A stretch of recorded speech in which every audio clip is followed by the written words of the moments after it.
जिनकी सहायता स्वयं भगवान करते हो, जिन पर कृपा भगवान करते हो, उसको संसार में लड़ने की और झगड़ने की किसी से आवश्यकता नहीं। मीरा को भगवान मिले, कलयुग था। सबरी को भगवान मिले, वो भी एक समय था। देखो, हंसी उड़ाने वालों की क्या है, बाबा जी उनके परिवार की पूरे पंचमपुरा हंसी उड़ाता है, राधे राधे बोल करके इनको चिढ़ाता है पूरे दिन।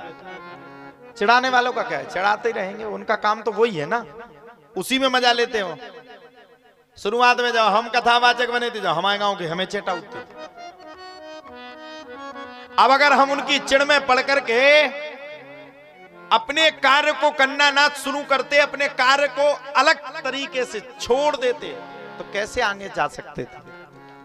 इसलिए सहायता भगवान की रखो।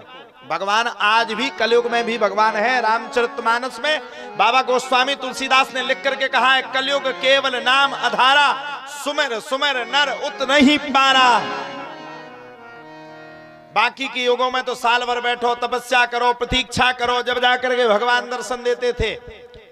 कलयुग में तो मात्र अगर एक बार भी हमारी वाणी से भगवान के नाम का गुणगान निकल गया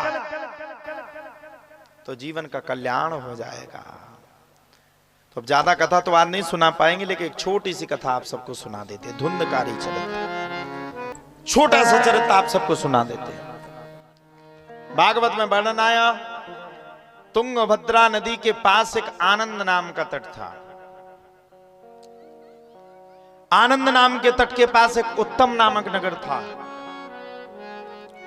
तुंगभद्रा तटे पूर्व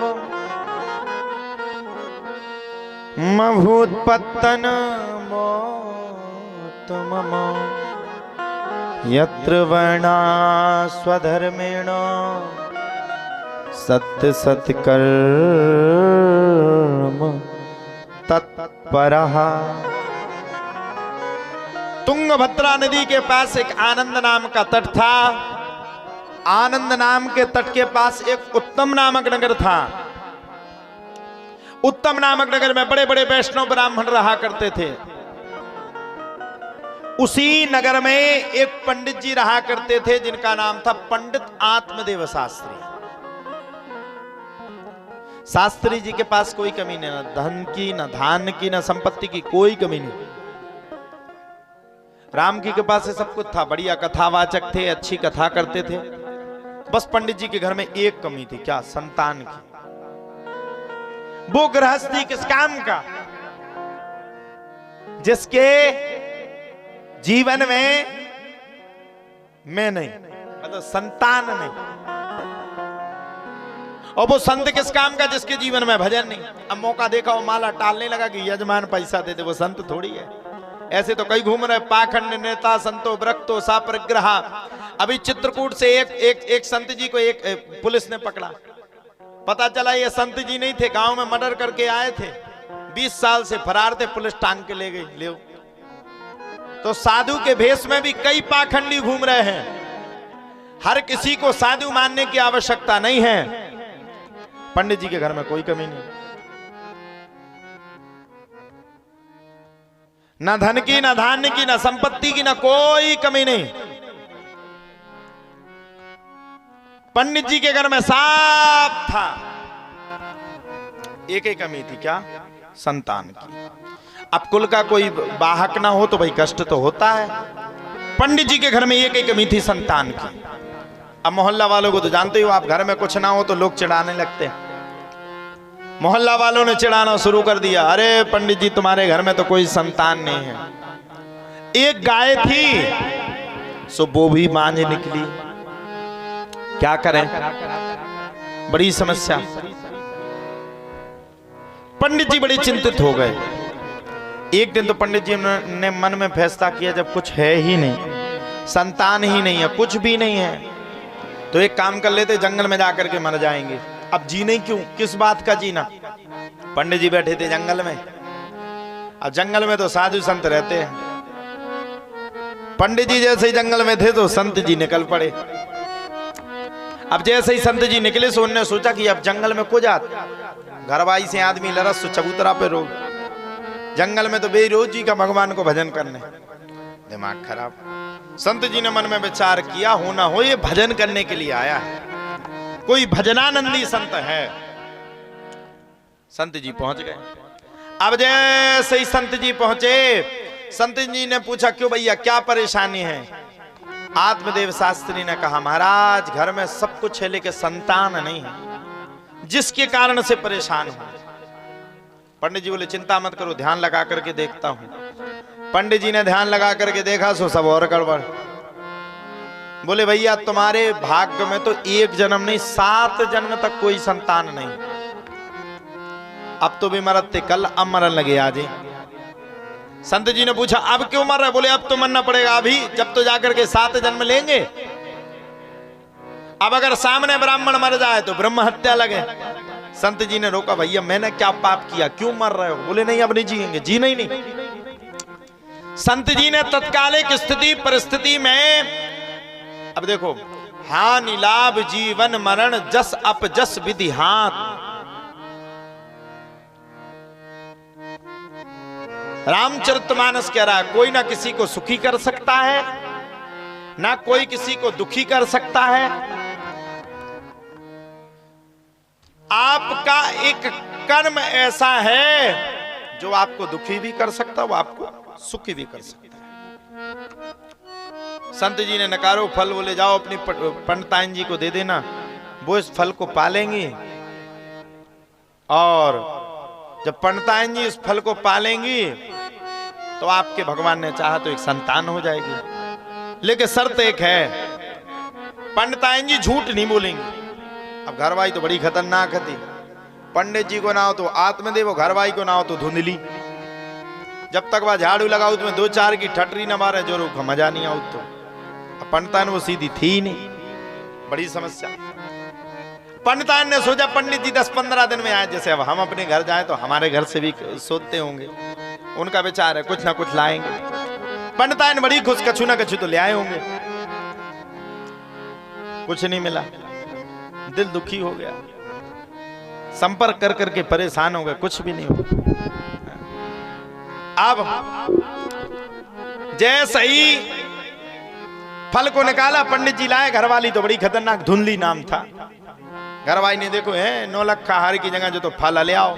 अब सेव फल की पंडिता नहीं खका कमी, हमारे यहाँ चले जाओ, मिठाई 10-20 किलो तो रखी रहती है स्टॉक में। कीरा कम से कम 15 दिन आके हुई हमारे पंडितन की तो का कमी, जो मिलवे आ ले आए, जो मिलवे आ ले आए, खावे पीवे की कोनो कमी नहीं है। खिचड़ी बढ़ा गई थी 2-3 साल से, तो पंचमपुरा आ गया, फिर मिल जाए 3 साल की।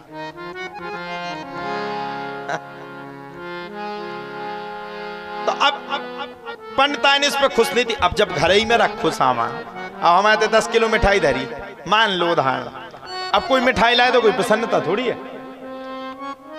आप प्रसन्न हो गई। 9 लाख का हार की जगह से जाने जो कहां से ले आया सेवफल। पंडित जी बोले, ऐसा वैसा सेवफल नहीं है, इसको पालेगी तो तू गर्भवती हो जाएगी। पंडित जी के सामने तो खुश हो गई, हाँ हाँ हाँ ये भी अच्छा है, संतान नहीं है, बांझ हूं तो संतान हो जाएगी। जैसे ही पंडित जी भगे, सुबह तो रोन लगी।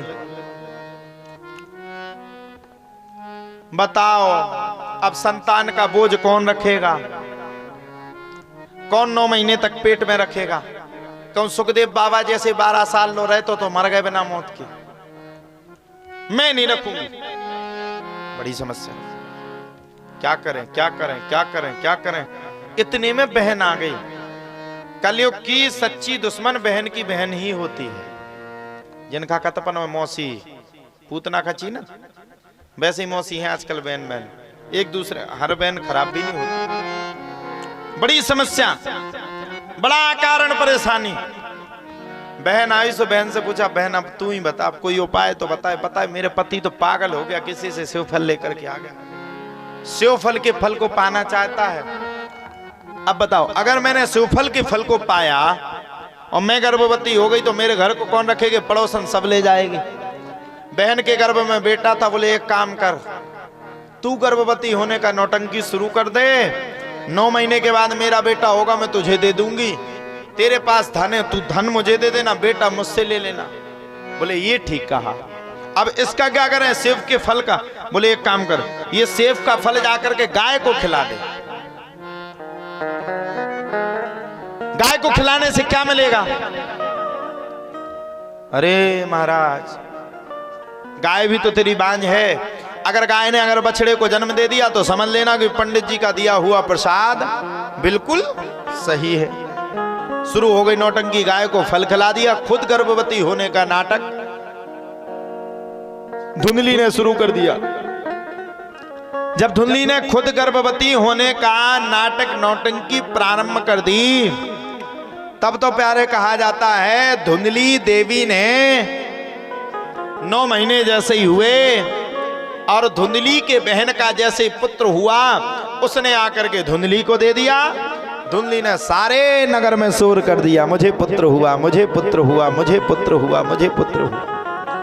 अभी तक तो सब कुछ अच्छा था, सब कुछ ले सकते हो आप। मैंने पहले कहा ना, कर्म नहीं बांट सकते हो। महापुराण कह रहा है, बाढ़हि पुत्र पिता के धर्मा, बाढ़हि पुत्र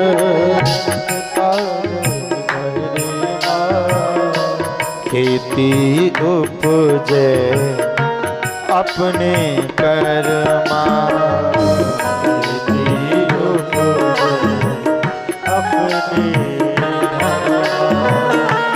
बाढ़हि पुत्र पिता के धर्मा, बाढ़हि पुत्र खेती उपजे अपने कर्मा, उपजे पिता जो पुत्र धुंधकारी था वो पापी निकल गया, खली निकल गया। एक बात कहूं, जीवन की सच्ची पूंजी क्या है? अगर हमारी संतान कुछ अच्छा काम कर दे तो माता पिता को प्रसन्नता है। अब लड़का दारू पिए फिरत हुए, अब काहे की प्रसन्नता? जिंदगी में ना वो सुधार पाए ना ये सुधार पाए। पूरी जिंदगी मर गया पैसा जोड़ जोड़ के डबियन में धर धर के। लड़का बड़ो हो जाए, पढ़े लिखे, पैसा बाव बन जाए, लड़का बड़ो भाव से वही डबिया के पैसा निकाल के दारू पी बेटे को, तो क्या मतलब ऐसे पैसे को पाने से क्या होगा? धुंधकारी पापी निकला। पिताजी ने समझाई सुने, एक दिन पिताजी की मार देते, रेल बना दी। पिताजी तो भाग गए, बोले कुटबे से सही वृंदावन भाग लो। बाद में यही हो, जब तुमने कुटस सुख वृंदावन की याद आउत, चले जाओ अभी वृंदावन में इतने वृद्धाश्रम हैं, सबरे बुक है। और सबरे बुंदेलखंड में कम से कम बुंदेलखंडी निकले में 70%। क्यों? कोई किसी का इस संसार में है ही नहीं, कोई किसी का नहीं, कोई किसी का नहीं। आज शिवरात्रि का पावन महोत्सव है।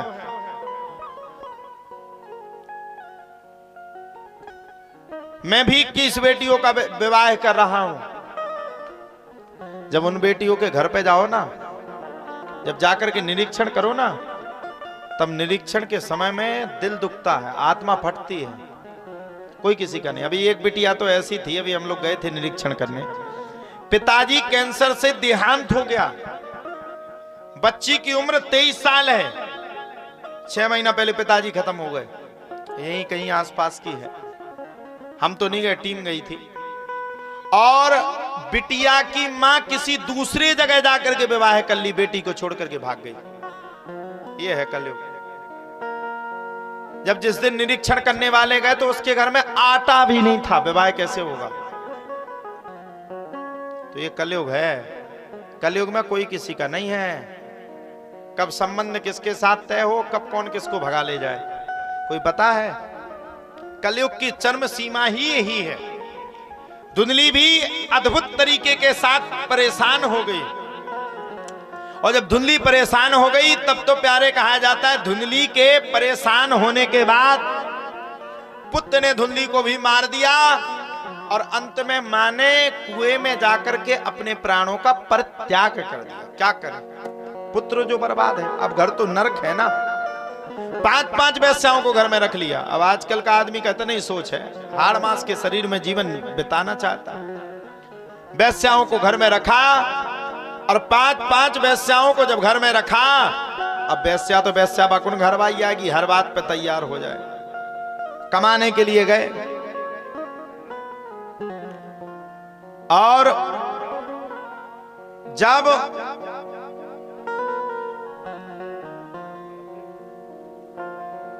कमाने के लिए गए तो कुछ नहीं मिला, और जब कुछ नहीं मिला महाराज,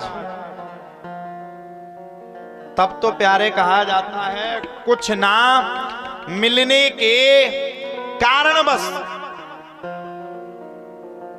एक दिन धुंधकारी ने राजा के घर में जाकर के चोरी कर डाली। जब धुंधकारी ने राजा के घर में जाकर के चोरी कर डाली, तब तो प्यारे कहा जाता है राजा के घर में चोरी करने के बाद वेश्याओं को ला करके संपूर्ण धन दे दिया। लो देवी, वेश्याएं समझ गई इनमें तो मार घल नहीं है, आज नहीं तो कल, और इनके साथ साथ हमें भी पिटना है। अब तो महाराज स्थिति परिस्थिति पारिस्थिति बड़ी गड़बड़ जिसकी कोई सीमा नहीं, बड़ी गड़बड़ स्थिति हो गई। अब महाराज क्या किया जाए? वेश्याएं समझ गई इन्हें तो मन नहीं है, इनके साथ साथ हम भी मर जाएंगे, एक काम करो इन्हीं को मार डालो। रात के समय में पतली रस्सी लेकर के वेश्याओं ने पतली रस्सी के साथ प्रयोग करके धुंधकारी के गले में पतली रस्सी चलाई। अब धुंधकारी न मरे, धुंधकारी न मरे। बड़ी परेशानी, बड़ी स्थिति परिस्थिति बड़ी गड़बड़। जब धुंधकारी नहीं मरा, तब तो मैया ने दौड़ करके एक अंगारा उठाया, जिसको बुंदेलखंडी में कहते हैं लुअर, और धुंधकारी के जाकर के मुंह में डाल दिया। तड़पते तड़पते तड़पते तड़पते तड़पते तड़पते तड़पते तड़पते धुंधकारी ने अपने प्राणों का परित्याग कर दिया। भाई ने जाकर के धुंधकारी के लिए बढ़िया गया में जाकर के पिंडदान कर दिया। पिंडदान करने के बाद भी धुंधकारी नहीं तरा। भाई लौट करके आया, और जब भाई लौट करके आया तब लौट करके भी भाई ने सब कुछ किया, पूरी क्रियान्वित तरीके से कार्य किया, फिर भी वो नहीं तरा। बैल का, कभी गाय का, अनेक रूप रखे। कहा क्या करें? तब गोकर्ण जी ने क्या किया? गोकर्ण जी ने सूर का मार्ग रोका। सूर भगवान ने कहा भागवत की कथा करो, जिसके करने से इस पापी मनुष्य का कल्याण हो जाएगा। गोकर्ण जी महाराज ने भागवत की कथा प्रारंभ की। 7 पोर के बांस में आकर के धुंधकारी विराजमान हो गया, और 7 पोर के बांस में आकर के धुंधकारी विराजमान होकर के बड़े प्रेम के साथ धुंधकारी ने 7 दिन मन लगा करके कथा को सुना।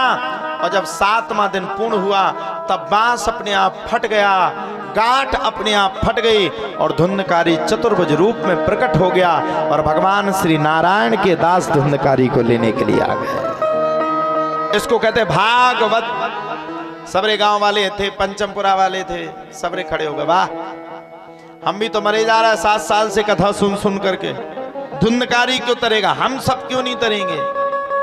तो श्रोता 3 प्रकार के होते, श्रोता, सोता और सर्वता। कछु टाइम पास करने आते, कछु कैमरा में अपनी फोटो खिंचवाने आते, कछु कथा में कमी दिखाने आते, कछु प्रसाद ही लेने आते, और कछु माताएं कथा में सोने के लिए ही आते, और कछु दुकान में बैठ करके, छत्रपाल की दुकान है ना यहाँ फेमस, छत्रपाल की दुकान में बैठ करके बुराई करने के लिए ही आते। छत्रपाल तो नहीं करता है, लेकिन वो तो हमें बड़ा मानता है। तो कछु बुराई करने के लिए आते। इस प्रकार के श्रोता को मुक्ति प्राप्त नहीं हो सकती है। इसलिए इस प्रकार के श्रोता के लिए भगवान ने बड़ा सुंदर अनुसंधान किया है। भगवान श्री नारायण ने गौकर्ण जी ने कहा अब की बार सब मन लगा करके कथा सुनना। समस्त ग्रामवासी तैयार हो गए, क्षेत्रवासी तैयार हो गए। गौकर्ण जी ने मन लगा करके संपूर्ण भागवत जी की कथा को कहना सुनना प्रारंभ कर दिया। गांव वालों ने मन लगा करके कथा सुनी और अब की बार एक एक गांव वालों के लिए एक एक भगवान के रथ आए और स्वयं गौकर्ण जी महाराज को लेने के लिए भगवान श्री नारायण प्रकट होकर के आ गए। गौकर्ण जी का भी कल्याण हुआ, गांव वालों का भी कल्याण हुआ और गौकर्ण जी के भाई धुंधकारी का भी कल्याण हुआ।